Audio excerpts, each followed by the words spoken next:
Hello மக்களே, திரும்பவும் வந்துட்டேன். நீங்கள் நினைக்கலாம் இந்த குடும்பம் லூஸான்னு. லாங் வீடியோ போட்டால் ஷார்ட்ஸ் போட மாட்றாங்க, ஷார்ட்ஸ் போட்டால் லாங் வீடியோ போட மாட்றாங்கன்னு நீங்கள் நினைக்கலாம். உங்கள் மைண்ட் வாய்ஸ் எனக்கு புரியுது. எனக்கு கொஞ்சம் இன்டர்வியூஸ்லாம் போயிட்டு இருந்துச்சு மக்களே. அதனால தான் நான் வந்து என்னால் கண்டினியூஸாக போட முடியல ஷார்ட்ஸு. பட் லாங் வீடியோஸ் போட்டுட்டு தான் இருந்தோம். இப்போது அடுத்து லாங் வீடியோ வரும், கவலைப்படாதீங்க. என்னோடய ஜாப் அப்டேட் கேட்டிங்கன்னா அது வந்து ஊற்றிக்கிச்சு, அது வேறு விஷயம்.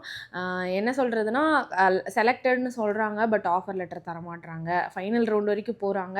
நீங்கள் இது மேனேஜ் பண்ண முடியுமான்னு தெரியலன்னு சொல்கிறாங்க. ஸோ இந்த மாதிரி நிறைய ரீசன்ஸ்க்கு வந்துட்டு தள்ளி போயிட்டே இருக்குது. But will hope for the best. So நல்லதே நடக்கும்னு நான் நம்பிட்டுருக்கேன். ஸோ வந்து நம்ம வீடியோக்குள்ளே போயிடலாம். சாட்டர்டே எடுத்த வீடியோ தான். இங்கே வந்து நெஸ்டோவில் வந்துட்டு பார்த்திங்கன்னா பயங்கரமான ஆஃபர் போட்டிருந்தான், ஏதோ ஆனிவர்சரின்னு சொல்லிட்டு. ஸோ நாங்கள் போய் எங்களால் முடிஞ்சதெல்லாம் அள்ளிட்டு வந்துட்டோம். ஆனால் வந்து கௌரவமாக போனால் திரும்பி வரும்போது கௌரவமே இல்லாமல் என் புருஷன் வந்து ஸ்டோலில் வச்சு தூக்கிட்டு வந்தார் பாவம். ஸோ வேறு கார் இல்லாதனால எங்களுக்கு வேறு வழி தெரியல. முடிச்சுட்டு வீட்டுக்கு வரோம். திடீர்னு எங்கள் அண்ணா கால் பண்ணி ஹட்டா போகலாம், ரெடி ஆயிருங்க அப்படின்னு சொல்லிட்டாங்க. ஸோ கடகடன்னு எல்லாத்தையும் எடுத்து வச்சுட்டு வீடெல்லாம் கூட்டிகிட்டு ஒரு டீயை மட்டும் குடிச்சிட்டு டக்குன்னு வந்து ரெடி ஆகிட்டோம். ரெடி ஆகிட்டு அப்படியே அண்ணா எல்லாம் பிக்கப் பண்ண வந்துட்டாங்க.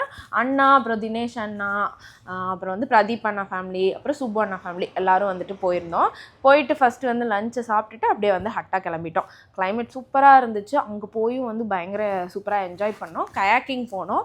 தண்ணினாலே எனக்கு வந்து பயம், பட் இது கொஞ்சம் ஜாலியாக இருந்துச்சு. நல்லாவே என்ஜாய் பண்ணி போனேன். எல்லோரும் வந்துட்டு ஃபன் பண்ணிவிட்டு இடிச்சிட்டு அந்த மாதிரி ஜாலியாக விளாண்டுட்டு இருந்தோம்.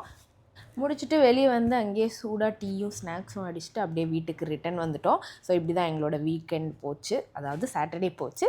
ஸோ நெக்ஸ்ட் வீடியோவில் பார்க்கலாம். பாய்.